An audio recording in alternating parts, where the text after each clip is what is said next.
Welcome everyone to another deep dive. Today we're digging into a really fascinating, maybe slightly unconventional gardening method. That's right. Specifically about getting seeds started. Exactly.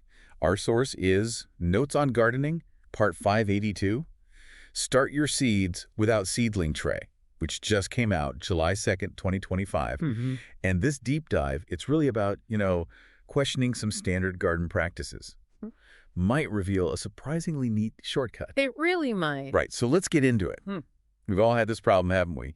You find that packet of seeds, it's getting close to expiring. Or you're dealing with plants that are just notoriously difficult to germinate. You know the ones. Oh, absolutely. And the usual advice is, be super careful, place them just so in the little seedling tray compartments. Precision, right. Yeah, precision. But this gardener, the one in our source, they did something totally different. Instead of all that painstaking work, They just scattered the seeds. pretty much, Right. scattered them across a large round pan. Like they were just, well, the notes say, hoping for the best.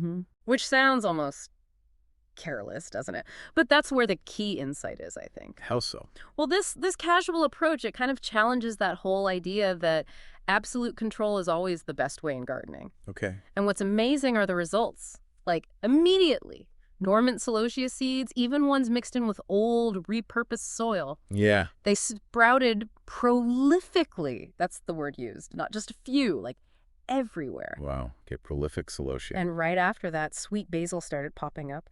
And even some other plants they couldn't immediately identify. So a real explosion of green. Exactly. And it wasn't just surprising. It makes you wonder, right? Do some seeds, maybe like Celosia, actually, like those less sterile, more, natural conditions in existing soil. Huh. Like maybe there are microbes or something helpful in there? Could be. Yeah. Or maybe just the way the soil settles naturally creates better conditions than our carefully prepared seedling mixes. It suggests that sometimes, copying nature's slightly chaotic way of spreading seeds, I don't know. it actually works better. That is a pretty big thought.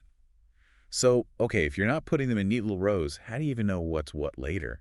Doesn't it just become a mess? That's a fair question, and it points to a different way of thinking about it. Instead of labeling everything right at the start, Right. the gardener just lets them come up. Then they rely on identifying the seedlings by their first leaves, the cotyledons, and then the true leaves that follow. So the effort shifts. It's less about careful planting, more about careful observation later. Precisely. You prioritize getting something to sprout first, then figure out what you've got. It's a more organic start, maybe, less rigid. Okay, so let's think about what this means for you, the listener, in your own garden. This scatter sowing thing, it sounds like it has some real advantages. Definitely. Like for those seeds with really poor germination rates, this is a huge space saver. You avoid all those depressing empty cells in the standard tray where nothing came up. Oh, yeah. We've all seen those trays. Sad little empty squares. Exactly. Miniature graveyard is what I call it sometimes. So avoiding that, big plus. A very big plus. And it seems particularly good for those super tiny seeds, right? The ones that are like dust. Oh, absolutely. The source mentions things like choice-some, celosia again, amaranth, Terrenia forieri. Yeah, try planting those one by one. It's almost impossible. Right, so just scattering them freely is not just easier, it's probably way more effective for getting a decent number of sprouts. That makes sense. But now it's important to note, this gardener, while they found this scatter method useful, they haven't, thrown away all their seedling trays. Okay, good point. No, actually, the source mentions they're still really interested in different tray designs, always looking for new options, like those trays with multiple single rows to save space, but still keep varieties separate. So it's not strictly one way or the other. It's about having more tools in the toolbox. Exactly. It's about adaptability, finding the right approach for the specific seeds or the specific situation you're facing. Which brings us to a final thought, maybe. Yeah, this gardener's willingness to just try something different, to sometimes, hope for the best and see what happens, it does make you think, doesn't it? How so? Well, maybe ask yourself, where else in life might you be sticking too rigidly to the seedling tray method? Being overly meticulous.